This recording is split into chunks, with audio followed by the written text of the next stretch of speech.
The hardest part of UI isn't layout or typography, it's color. Pick the wrong palette and your design can look cheap and confusing. But by the end of this video, you'll be able to pick out a quality color palette and identify the most common color mistakes made by redesigning a file management app from revolting to refined. Less is almost always more with color. Not everything should be a different color like it is here. First, these cards are burning a hole in my eye and they almost all fail the WCAG contrast checks, meaning we can't reasonably use them. I'm sure you've heard of the 60-30-10 rule, meaning the UI is 60% of our dominant neutral color, 30% secondary color, and 10% accent color. Lemon Squeezy is a good and very colorful example of this, with purple being 60%, yellow being the 30%, and white actually being the accent color in this section. Right now, we have at least 5 different accent colors on these cards, all competing for attention. If we swap the cards for our brand color, we somewhat hit the 60-30-10 rule, but now we have a different problem. The bright purple dominates the page for an element that really isn't that important and creates obvious accessibility issues. A good fix is to lighten it up so it draws less attention and swap the text to black. Next, let's focus on these icons down here. For the most part, icons need no color. Their job is to be recognizable symbols. Color should be reserved for communicating status, like highlighting this as an active tab. Finally, let's clean up some of the rest of the colors that are used just for the sake of using color. By reducing our palette, we've already created more clarity for the user. You know how we use white space to create hierarchy and let the elements breathe? Well, it's the same idea with color, and it's called neutral balance. Backgrounds are the best place to start because they should remain in the background, and our sandy yellow gradient is not really doing that. Almost never will you want bright colors for your background. There are, of course, notable exceptions to every rule, but generally you want to start with a neutral gray background and a very light or white foreground. This is the same idea for a dark mode, where the darker colors are in the background and slightly lighter colors make the foreground. But we can integrate a little more color into this by taking our neutral gray and adding a hint of purple to it. Headspace does this very thing where they take a tint of their bright orange and use it in the background on these cards to add a splash of color without overpowering the visuals. In light mode, you can also get away with reversing the background and foreground, and often this can make sense if you have smaller UI features like Dribble's search bar for better accessibility. Finally, maintaining neutral balance sometimes means removing the backgrounds altogether. In the case of our cards, we could adjust the colors so we add another layer to our UI, but that's a lot of clutter. Instead, sometimes a simple border is the best solution. A common challenge designers face is working with the brand colors that are provided. For example, with our brand colors, let's assume the brand guidelines look a little bit like this. The problem is we don't really have much else to work with. So in the storage bar, we could change the opacity, but it feels a little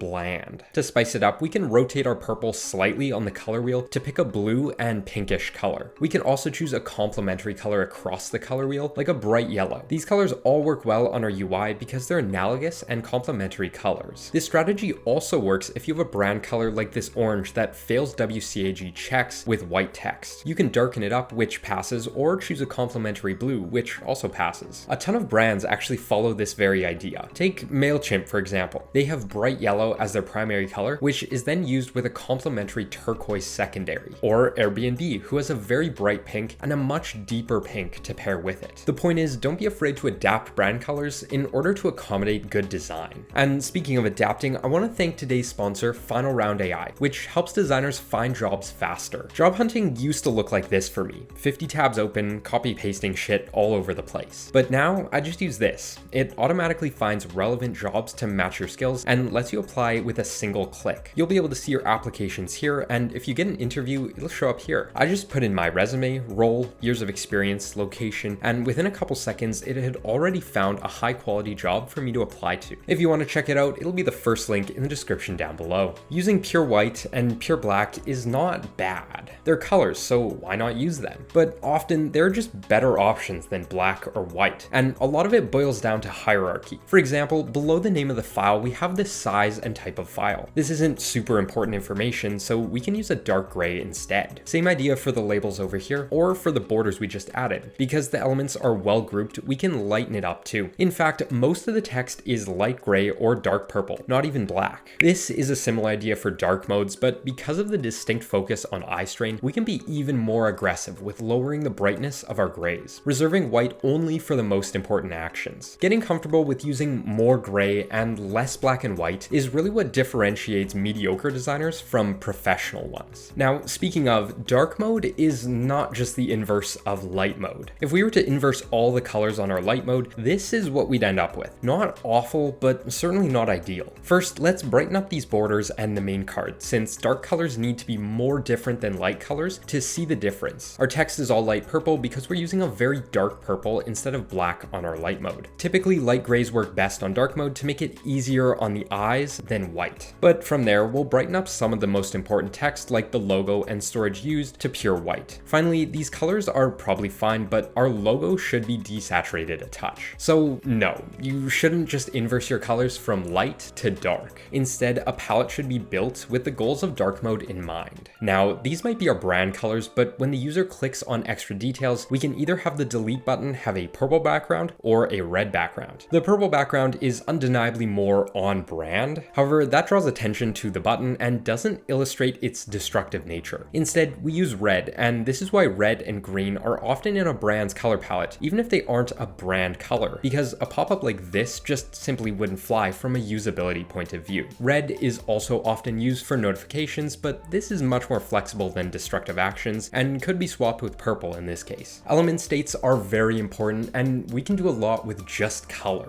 For example, this button is obviously disabled without any other visual cues, just from the light gray and white text. And this is also pretty bulletproof for a dark mode too. Hovers and clicks are the most common element states. For hover states, use a slightly lighter or brighter version of the base color. For an active or press state, use a slightly darker version. And then for a disabled state, just desaturate the color, assuming it's not already grayscale. But because we don't have hover effects on mobile, we usually just resort to click effects. For example, we don't need anything here. However, adding a slightly darker gray on press makes it feel like you're actually pressing into something. With all those changes, we've taken our awful UI and transformed it in both light mode and dark mode. Color doesn't need to be complex in order to create a user-friendly and effective design. If you want to check out Final Round AI, it'll be the first link in the description, and the Figma files for this design will also be down there too. Thanks for watching, and I'll see you in the next one.